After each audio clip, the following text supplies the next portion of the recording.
I guess you look down at a train and you'll see how the train moves along the line. And, from an aerial perspective, that could very well resemble, a snake moving across the land. And I guess that's how it's been seen by a lot of our people. But before the train, our people occupied this land, and it's been proven there for somewhere between 45 to 65,000 years. Flinders Ranges is one of the oldest mountain range in the world, and we have stories about the formation of it. Our laws continued on until 1947-48, when it was influenced by the missionaries to stop that kind of practice. The old people, especially like my uncles, they talk about some of the stories and some of the life lessons, and you've really got to listen. You've really got to take everything in. My country's like the Flinders Ranges, and for me, the best time is going out on country. When you go out there and they point to certain rocks, they point to certain areas, and then you get to sort of know certain signs to realise, okay, that's that's for men, or there's certain signals that you've got to realise, and they're just small details that they teach you, and once you keep going out there and you start learning about it, then it just all of a sudden your eyes just open up. Like there are just artifacts within each person's country. It could be easily missed. There are certain areas that everything has a story. Like, you've got books. Our land is our own book of the story. We walked the sand dunes, walked Nilpena. We didn't sort of carry packets of chips like they do today. We had to just rely on what bush foods were out there, and sort of the worties, the wandongs, and there was the gum on the acacia bush, and berries, manawata, and the plum bushes, the flowers, a lot of other stuff that we knew that there were bush foods and that. We know which ones to safely to eat, to not to eat. There are certain things out there that, a lot of people would overlook, and it might be just something very simple, but a lot of the food, the traditions were passed down, and knowing what to eat, knowing how to use it as well. The government brought the Cameleers out because they needed animals that could go through the terrain that horses couldn't handle. It was hard work. It was, there'd be a string of 20, 30 camels, and every day they'd be bedding them down. They prayed 4 or 5 times a day. So there was all this stopping and starting. And the men did not ride the camels, they walked.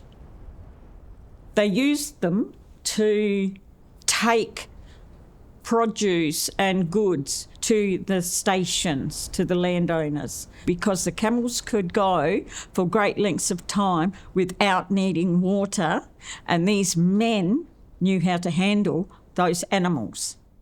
So they had helpers, and a lot of them were Aboriginal people.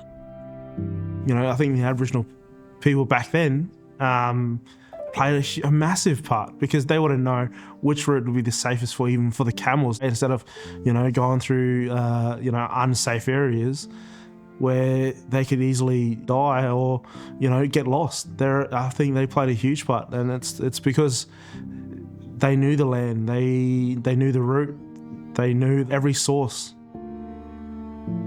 When they first came in, Aboriginal people might have been scared of the first time seeing a camel, but I think they sort of got used to it, and with that, the Aboriginals, they would not know where to go for the food stuff if they ran out of food, and where to get the water. The camels might have smelt it, but it's probably right underground, but yeah. Aboriginal people were bushmen. If you look at the harshness of this country, and you look at the terrain, even where we're sitting here, where the camels came through this valley, they wouldn't have done that without the guide of my people. They didn't know this country. It was the Aboriginal people that assisted them, like it did with the early pioneers. Wherever you go here in Australia, even now, and you go to the little towns where the Cameleers went, there would be maybe a little ramshackle mosque, there would be date palms growing, and that was the camel camps. They were always on the outskirts of the town. The Aboriginal people did not live in town either. They were even further out of town. So they weren't allowed to mix in with anybody because they were both outsiders. Aboriginal people weren't outsiders, but they were made to be outsiders in their own country. They worked together and they helped each other. And they got paid for flour, sugar, tea.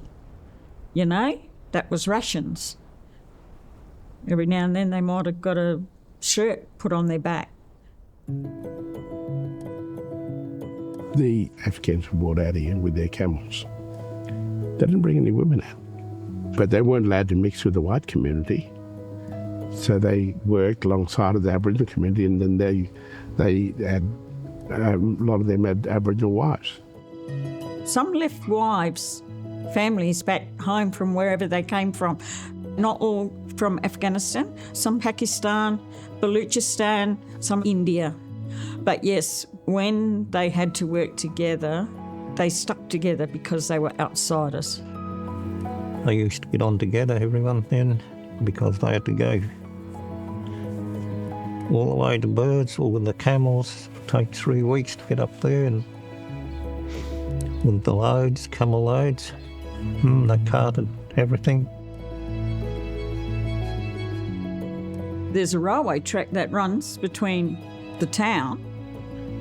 This side is for the non-Indigenous, non-Afghan people, where the pub and everything is and the shop and everything. And over the other side was a little mosque, little tin shanties where the Cameleers lived with their big yards for the camels, and there was another little shop there. The Aboriginal camp was further away again because they weren't allowed to be a part of the town. Yeah, they lived in one area all around, that side around here. But a lot of the Aboriginals just did like tents sort of thing. And the Europeans used to live on that side. The Afghans all had houses to live in here. Aboriginal people weren't the considered people back then.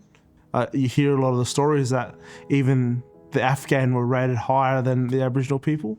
But then the relationship between the Cameleers, I guess the relationship grew stronger. They were together. I think that was the only thing, because they were brought together. They worked as good as we work, and we helped each other. You know, I'm not saying this to a lot of people. A lot of them fellas were my mates. You know, they'd drink with me, they'd come into my house, and eat there with me. Good people. But a lot of them was, you're a black fella, you know, we don't want to have nothing to do with you. I think maybe it wasn't the workers, maybe the bosses. They're the ones. The workers were different because we got on pretty well with them. My mum was part of the stolen generation, and she came through on the troop train and went through to Avondale and worked with the Coulthard family. And then she used to go on to Marie because some of her family was up there. And then there was this old lady named Galani. She was Afghan, and she owned the block just next door to this town hall. She had all the girls there, and they used to have a big dance at this town hall.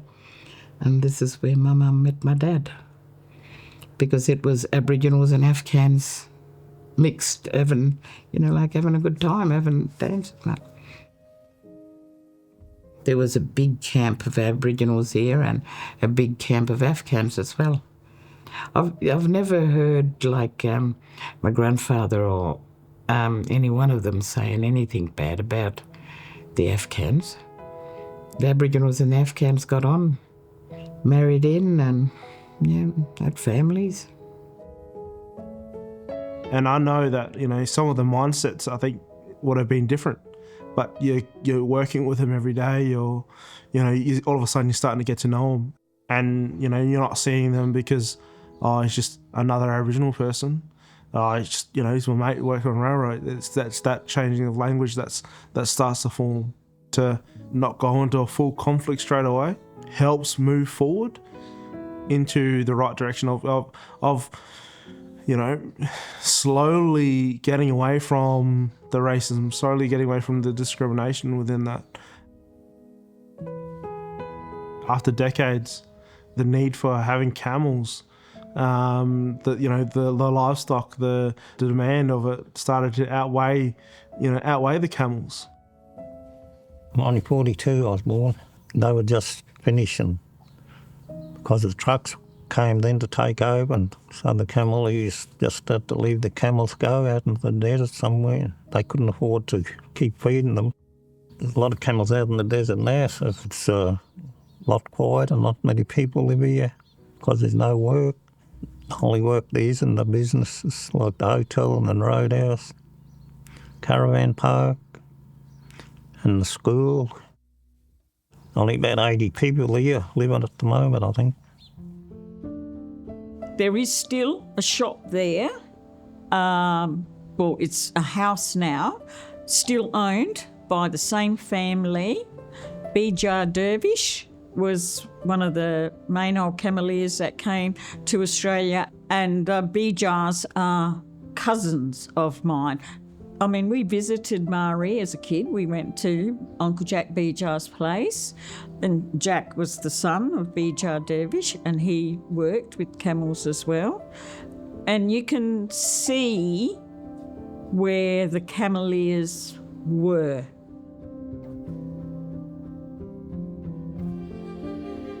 We do have get-togethers, those reunions at those special occasions, and we have all our curries. They're all sitting out there with the chapatis and things like that. And whenever anybody passes away, same thing.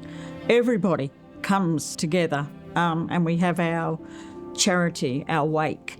Regardless of whether you spoke to that person yesterday or 6 years ago, you come and you show your respect and you make that effort. A lot of them come for the Camel Cup. Then they have a bit of a reunion on the day after the Camel Cup. Have curries and all get together.